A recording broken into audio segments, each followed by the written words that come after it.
Assalamualaikum warahmatullahi wabarakatuh. Nama saya Nisrina Sasabila.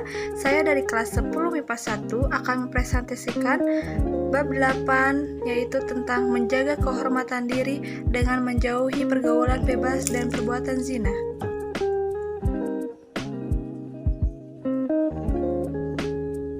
Inti dari paparan di sebelah saya adalah kita harus menjauhi dari pergaulan bebas, karena pergaulan bebas tidak memperdulikan aturan agama, norma, dan etika. Banyak sekali kasus hamil di luar nikah karena akibat pergaulan bebas tersebut. Islam mengajarkan umatnya untuk menutupi aurat supaya terjaga kehormatannya. Ayat-ayat berikut ini berisi pesan-pesan mulia tentang larangan pergaulan bebas dan perbuatan zina dalam surat Al-Isra ayat 32. Ayat ini berisi larangan mendekati zina karena zina adalah perbuatan keji dan jalan yang buruk. Zina adalah persetubuhan antara laki-laki dan wanita yang tidak memiliki ikatan perkawinan yang sah. Di antara contoh perbuatan mendekati zina adalah sebagai berikut. A. Melakukan pergaulan bebas, yaitu pergaulan yang tidak terikat oleh aturan norma dan agama. B. Mendekati tempat yang dapat merangsang nafsu syahwat. C. Melihat aurat dan menghayalkannya. D. Melihat film atau tayangan media yang mengundang syahwat. E. Membaca bacaan yang mengandung unsur-unsur yang dapat menimbulkan nafsu birahi.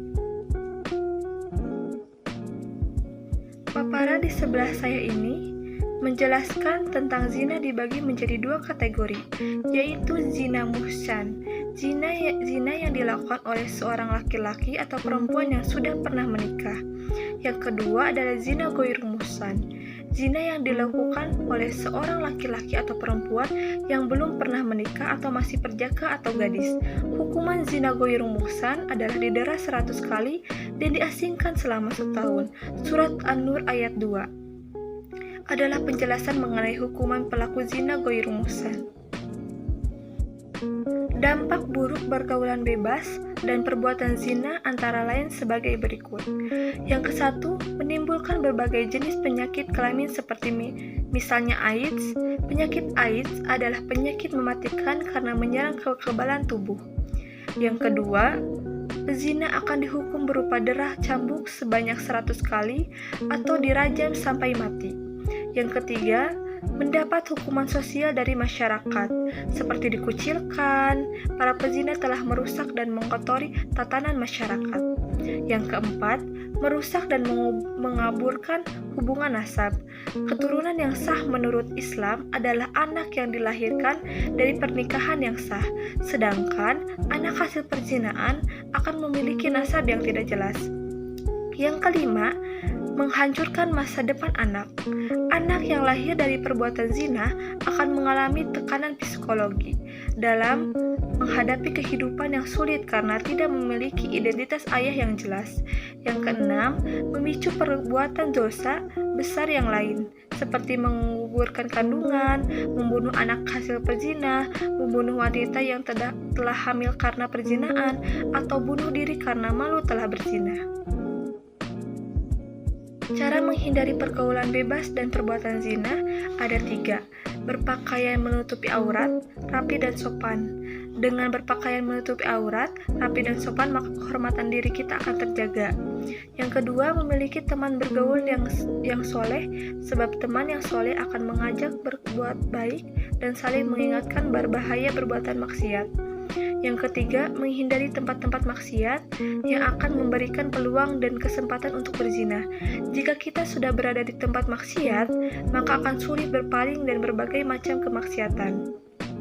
Yang keempat, hindari perilaku yang menjurus kepada perbuatan zina, seperti berpacaran, berdua di tempat sepi, berciuman, berpelukan dengan lawan jenis, menonton tayangan media yang mengandung pornografi atau membaca bacaan yang mengandung unsur-unsur yang menimbulkan nafsu birahi.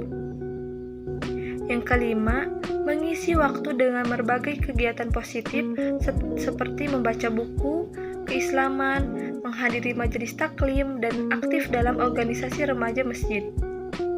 Yang keenam, memperbanyak mengingat Allah Subhanahu wa Ta'ala dengan berzikir, membaca Al-Quran, serta mohon perlindungan dari Allah Subhanahu wa Ta'ala, seperti dijauhkan dari bahaya pergaulan bebas dan perbuatan zina.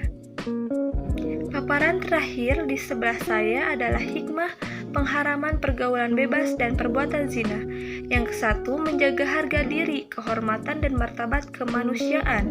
Yang kedua, menjaga keturunan agar terhindar dari ketidakjelasan nasab. Yang ketiga, menjaga diri dari penyakit yang ditimbulkan dari perzinaan seperti penyakit kelamin, HIV, dan AIDS. Yang keempat, menghindari dosa-dosa lain yang diakibatkan setelah melakukan zina seperti pengguguran kandungan atau bunuh diri karena malu telah berzina. Yang kelima, memberikan efek jerak kepada orang lain. Hal ini dikarenakan hukuman berat bagi pelaku zina akan menimbulkan rasa takut mendekati zina. Kesimpulan dari paparan yang saya sampaikan ini adalah Islam mengajarkan kita untuk tidak mengikuti pergaulan bebas dan terjauh dari pergaulan bebas, karena pergaulan bebas itu sangat merugikan diri kita sendiri, keluarga, dan lingkungan kita.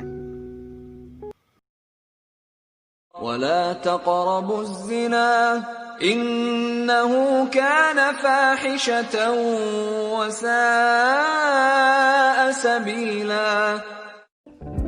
Demikianlah pemaparan yang saya sampaikan saat ini mengenai pergaulan bebas. Mudah-mudahan Allah tetap menjauhkan kita dari pergaulan bebas dan menjaga diri kita untuk tidak mengikuti pergaulan bebas tersebut. Wabillahi taufiq wal hidayah. Wassalamualaikum warahmatullahi wabarakatuh.